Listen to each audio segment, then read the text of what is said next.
네, 안녕하세요. 빗솔교육 임소민 대표입니다. 정말 오랜만에 연고대 재시문 면접 영상을 촬영하는 것 같아요. 이번 영상에서는 연세대학교 인문사회 통합계열, 그중에서도 추천형 기출을 해설해 보도록 하겠습니다. 제가 실제 답변을 보여드리긴 할 텐데 그 전에 잠깐 문제 특성부터 말씀드리고 시작을 할게요. 작년 문제 같은 경우에는 굉장히 평소 연세대학교에서 나오던 기조와 비슷하게 나왔습니다. 연세대학교는 항상 문제 1번에서는 재시문 가나 다 혹은 재시문 가나 이렇게 2개 혹은 3개의 재시문을 비교하게 하고 있습니다. 이번에도 역시 비슷하게 공통점과 차이점을 비교하는 문제가 출제됐어요. 그리고 문제 2는 거의 항상 그래프 해설이 나오는 편입니다. 그런데 2023학년도 기출에 나왔던 그래프가 이전의 기출에 비해서 그리 어렵진 않았기 때문에 그 문제를 풀 때는 그리 힘들진 않았을 것 같아요. 먼저 제가 실제로 시험을 친다면 아마 이런 식으로 면접 연습지를 준비할 것 같은데 이걸 토대로 답변하는 걸 한번 보여드리고 그 뒤에 간단하게 해설을 좀 해보도록 하겠습니다. 네, 지금부터 답변 시작하겠습니다. 네, 먼저 문제 1번부터 답변하겠습니다. 문제 1번에서는 재심은 가나다의 익명성에 대한 관점을 비교하고 재심은 가와 나, 그리고 재심은 나와 다의 공통점과 차이점을 논하라고 하고 있습니다. 재심은 가는 익명성의 단점을 언급하고 있고 나 또한 익명성의 단점을 언급하고 있습니다. 그리고 재심은 다에서는 이와 다르게 익명성의 단점을 언급하고 있습니다. 먼저 재심은 가와 나의 관점을 먼저 비교하도록 하겠습니다. 재심은 가와 나는 모두 익명성의 부정적 특성 혹은 단점을 언급하고 있다는 점에서 공통점을 가지고 있습니다. 하지만 재심은 가에서는 기계스의 사례를 예로 들어 익명성이 나타나는 비윤리적인 경우를 언급하고 있기는 하지만 이것은 개인 차원의 문제이지 사회적 차원의 문제라고 보기는 어렵습니다. 기계스는 개인이 어떠한 능력을 가지게 되었을 때 그것을 부정적으로 사용하고 있기 때문에 이것은 개인적 일탈에 해당합니다. 반면 재심은 나에서는 마을 공동체 중심의 생활 양식에서 대도시의 생활 양식으로 변화할 때 익명성이 증가하게 되고 이로 인한 문제가 나타난다고 서술하고 있습니다. 나에서는 소규모 마을 공동체에서는 개인들이 합리적이고 도덕적으로 행동할 수 있다고 이야기합니다. 반면 대도시에 이름 없는 한 명이 되었을 때 개인은 전체의 분위기에 굴복할 뿐만 아니라 익명성 아래에서 자신의 욕망을 실현하고 그리고 무리 속에서 아주 무비판적으로 행동하게 된다고 이야기하고 있습니다. 이를 종합해 볼 때 재심은 가와 나 모두 익명성의 부정적 측면을 언급하고 있지만 가와 나는 각각 개인적 차원 그리고 사회적 차원에서 익명성의 문제가 나타나는 경우를 이야기하고 있으므로 차이가 있습니다. 다음으로 재심은 나와 다를 비교하겠습니다. 재심은 나와 다는 모두 도시화 이후 익명성이 어떻게 전개되는지를 이야기하고 있습니다. 하지만 재심은 나는 도시화 이후 나타난 익명성의 부정적 차원을 언급하는 반면 재심은 다는 도시화 이후 나타나는 익명성의 긍정적 차원을 언급하고 있습니다. 먼저 재심은 나에서는 대도시가 되면서 사람들이 익명성 아래에서 무비판적으로 행동하게 되었다고 이야기합니다.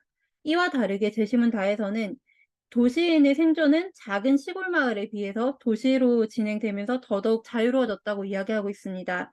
그리고 다에서는 나와 비슷하게 소규모 마을 공동체에서 개인들은 규범을 지키는 경향을 본다고 이야기하지만 다는 이것이 개인들이 타인의 눈치를 보게 되고 그 결과 나타난 현상이라고 바라보고 있습니다.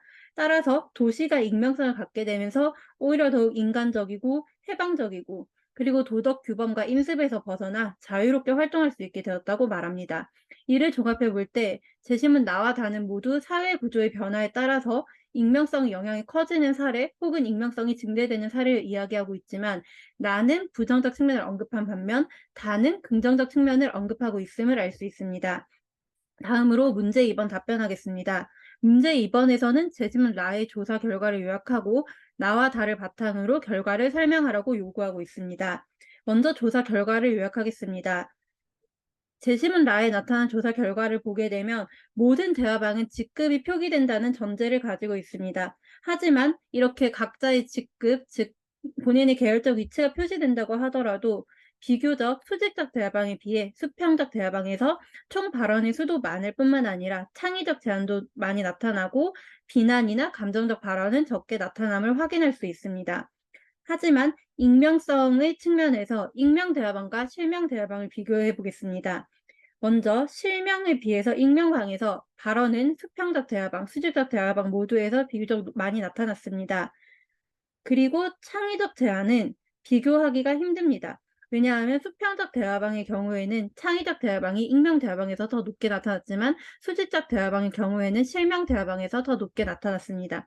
이에 대해서는 어떤 직급, 즉 높은 직급에 비해 낮은 직급이 더 많이 발언했는지를 알 수 없기 때문에 구체적인 이유는 추가 분석이 필요합니다. 그리고 비난이나 감정적 발언 수는 수평적 대화방, 수직적 대화방 모두에서 익명 대화방에서 더 높은 수치가 나타났습니다. 이러한 조사 결과를 제시문 나와 다의 내용을 바탕으로 설명해 보겠습니다.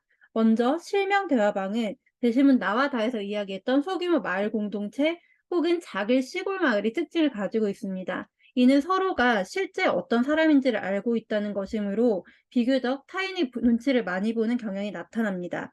그리고 익명 대화방은 도시 공동체의 특성을 가지고 있어서 비교적 무비판적일 수도 있고 혹은 자유롭게 활동할 수도 있다는 반대되는 특징이 나타납니다. 이상으로 답변 마치겠습니다. 감사합니다. 네, 여기까지 답변하게 되면 정확하게 4분 59초 정도가 나옵니다. 제가 말하는 속도가 좀 빠른 편이어서 실제 답변할 때는 이것보다 짧게 답변해 주셔도 될 것 같아요. 다음으로 연세대학교의 추천형 문제를 해설해 보겠습니다. 먼저 연세대학교 추천형 면접 기출은 항상 나오는 유형이 똑같습니다. 여기 보게 되면 문제 1번에는 익명성에 대한 다양한 관점이 들어있다라고 이야기합니다. 그리고 제시문 가와 나, 그리고 제시문 나와 다의 공통점과 차이점을 논하라고 하고 있습니다. 이러한 문제에 답변할 때는 이런 식으로 계열화를 해주시면 됩니다. 먼저 익명성이라는 키워드로 가나 다의 핵심 내용을 독해합니다. 그리고 이제 답변을 할 때에는 이 1번 파트 익명성 키워드로 가나다의 핵심 내용을 저는 한번 처음에 이야기를 하고 시작했는데 사실 그렇게까지 안 해도 괜찮습니다.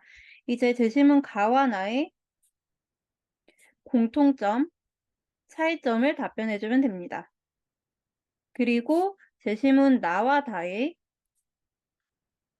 공통점, 차이점을 답변해 주면 답변은 마무리가 됩니다. 그리고 문제 2번은 제시문 라의 조사 결과를 요약하라고 하고 있습니다. 여기에서 핵심이 되어야 하는 건 익명성이라는 것을 우리 문제에서 문제 1번에서 키워드로 언급했기 때문에 이 익명성이라는 키워드를 굉장히 주목해서 읽어줘야 됩니다. 라의 조사 결과를 단순하게 수평, 수직에만 주목할 것이 아니라 익명성 플러스 수평, 그리고 익명성 플러스 수직 이렇게 나눠서 분석할 필요성이 있습니다. 그리고 제시문 나와 다 내용을 이제 활용을 해야 하는데 위에 문제 1번에서 답변했던 내용을 가져야 됩니다. 나와 다는 공통적으로 마을 공동체의 경우 그리고 도시 공동체의 경우에 익명성이 어떻게 다르게 나타나는지를 이야기하고 있습니다. 그래서 마을 공동체는 문제 2번의 라에서 실명 대화방과 대응합니다.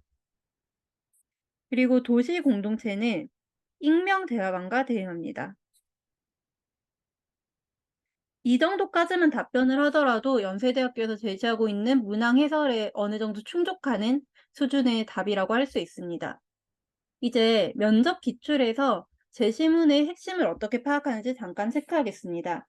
문제 1번에서는 제시문 가나다이를 익명성을 주제로 보라고 했기 때문에 익명성과 관련한 언급에 주목해서 읽어주면 됩니다. 기게스가 이 제시문 내용을 보게 되면 남들의 시선에서 벗어나 보이지 않는 힘을 갖게 되었고 나쁜 마음을 먹게 되었다고 하고 있습니다. 이 남들의 시선에서 벗어난다는 서술이 익명성을 갖게 된다는 것과 합치합니다. 이것이 익명성이고 개인이 나쁜 마음을 먹고 쓰고 있기 때문에 부정적 측면이라고 저는 독해를 했습니다. 다음으로 제시문 나를 보겠습니다. 나에서는 소규모 마을 공동체 그리고 대도시 두 가지 케이스를 나누어 설명하고 있습니다. 소규모 마을 공동체에서는 이성과 주관에 따라 판단하고 규범에 맞게 행동하는데 대도시가 되면서 개인은 집단적 분위기에 복종하고 그리고 지도자의 말을 절대적인 진리처럼 이해하고 무비판적으로 수용한다고 하고 있습니다. 그리고 가장 핵심이 되는 키워드가 여기죠. 무리 속의 익명적 개인들, 난폭하고 폭력을 행사한다거나 순교를 불상하는 등의 행동을 한다. 그래서 여기에서는 마을 공동체 차원과 대도시 차원에서 익명성이 어떻게 나타나는지 이야기하고 있습니다. 그리고 익명성이 비교적 낮게 나타나는 마을 공동체에서는 개인이 규범을 준수하지만 익명성이 강하게 나타나는 대도시에서는 그 규범을 비교적 준수하지 않는다라고 대비를 하고 있습니다. 제시문 다는 앞에서 봤던 제시문 라와 비교적 조금 다른 입장입니다. 다에서도 똑같이 마을 공동체에서 개인이 도덕적이라고 말하긴 하지만 도시의 익명성은 마을 공동체의 넌더리 나는 속박에서 벗어나는 것이라고 이야기하고 있습니다. 이를 토대로 볼 때 제시문 다는 마을 공동체는 익명성이 보장되지 않는 속박의 공간, 그리고 대도시는 오히려 그런 인습을 벗어난 공간이라고 보고 있습니다. 그래서 대도시의 익명성을 긍정적으로 평가한다까지 찾아주시면 됩니다. 마지막으로 연세대의 기출에서 가장 어려운 파트일 것 같습니다. 제시문 라에서 이렇게 그래프가 나오는 게 연세대 활동 후 수행 추천형 가리지 않고 모두 출제가 됩니다. 이때 그래프를 해석할 때 주목을 해야 되는 건 문제 1에서 줬던 키워드를 그대로 활용을 해야 된다는 겁니다. 익명성이라는 것을 키워드로 줬는데 그러면 익명 대화방과 실명 대화방이 어떻게 다른지를 확인을 해주면 됩니다. 그런데 저 같은 경우에는 그래프에서 이쪽을 이상치로 봤어요. 수직적 대화방에서 오히려 실명 대화방일 경우에 창의적인 제한이 더 높게 나왔는데 여기에서 약간 경향성을 벗어나는 데이터가 있다는 걸 찾아주면 더 좋긴 합니다. 그런데 이것까지는 언급을 하지 않아도 크게 문제는 없을 것 같아요. 그래서 참여자가 서로 신원을 알 수 없는 대화방이 있다. 그리고 서로를 알 수 있는 실명 대화방이 있다라고 했고 모든 대화방에서는 참여자의 직급은 표시된다라고 하고 있습니다. 그러면 여기에서 만약에 심화해서 분석을 한다면 어느 정도 계열화된 대화가 전개된다고 할 수 있겠습니다. 어쨌든 이걸 떠나서 총 발언 수가 익명일 때 더 많이 나오고 창의적 제안은 저 같은 경우에는 비교하지 않았습니다. 비교하기 애매하다라고 보았고요. 비난 발언은 익명일 때 증가했네요. 여기에서 보게 되면 앞에서 말씀드렸지만 실명 대화방은 마을 공동체와 매칭이 되고 익명 대화방은 대도시와 매칭이 됩니다. 여기에서 만약에 조금 더 심화해서 답변을 했다면 익명 대화방 같은 경우에는 대도시의 긍정적 측면과 부정적 측면이 모두 나타난다고도 할 수 있을 것이고 실명 대화방은 마을 공동체의 긍정적 측면이 잘 나타났다라고 한다거나 혹은 마을 공동체의 도덕 규범을 준수하는 특징이 나타났다라고 말할 수 있겠습니다. 특히 여기에서 주목할 만한 수치들은 이런 게 있어요. 비난이나 감정적인 발언 수는 실명일수록 더 그리고 수직적 대화방일수록 낮게 나타났습니다.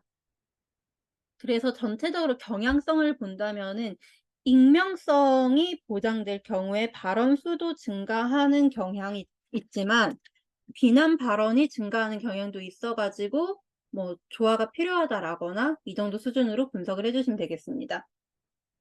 여기에는 연세대학교에서 선행학습 영향평가 결과 보고서에 넣었던 출제 의도를 가져왔습니다. 출제 의도를 보게 되면 익명성이 가지는 양면성을 파악하고 현실적 상황에서 위계성 효과 둘 사이 상호작용을 해석할 수 있는가라고 이야기하고 있습니다. 즉 문제 1번에서 공통점과 차이점을 분석하라고 했던 것이 양면성을 분석하라는 의미였습니다. 그런데 출제 의도를 잘 보면은 문제에서 줬던 조건만 잘 충족해서 답변을 해도 어느 정도의 점수를 받을 수 있다는 걸 이해할 수 있습니다. 그 현실 상황에서의 상호작용을 해석할 수 있는가, 이것이 재심 라의 그래프라고 보면 되겠습니다. 그리고 문항 해설을 간단하게 가져오긴 했지만 여기는 핵심이 되는 줄만 짚고 넘어가겠습니다. 그리고 재심은 나에서는 익명성을 통해서 비합리적이고 감정적이고 폭력적이더라. 그리고 재심은 다에서는 익명성에 대해 긍정적인 평가를 한다. 그리고 라에서는 둘 사이의 상호작용, 수직과 수평에서의 상호작용. 그래서 만약에 이 문제에서 익명성과 실명만 분석하고 수직 수평적 대화방이란 특성을 언급하지 않았다면 좀 덜 만족스러운 답변이 될 수 있겠죠? 다음으로 연세대학교의 문항 해설은 참고만 해주시면 되겠습니다. 여기에서도 가와 나는 폐해와 부정을 주장한다. 나와 다는 사회 유형의 변화에 따라서 익명성이 나타나는 현상을 농인하지만 나는 부정, 다는 긍정이다 정도 나와 있습니다. 네, 일단은 제가 준비한 부분은 여기까지입니다. 혹시 질문이 있으시면 댓글로 남겨주시면 제가 확인하는 대로 답변 드리겠습니다. 감사합니다.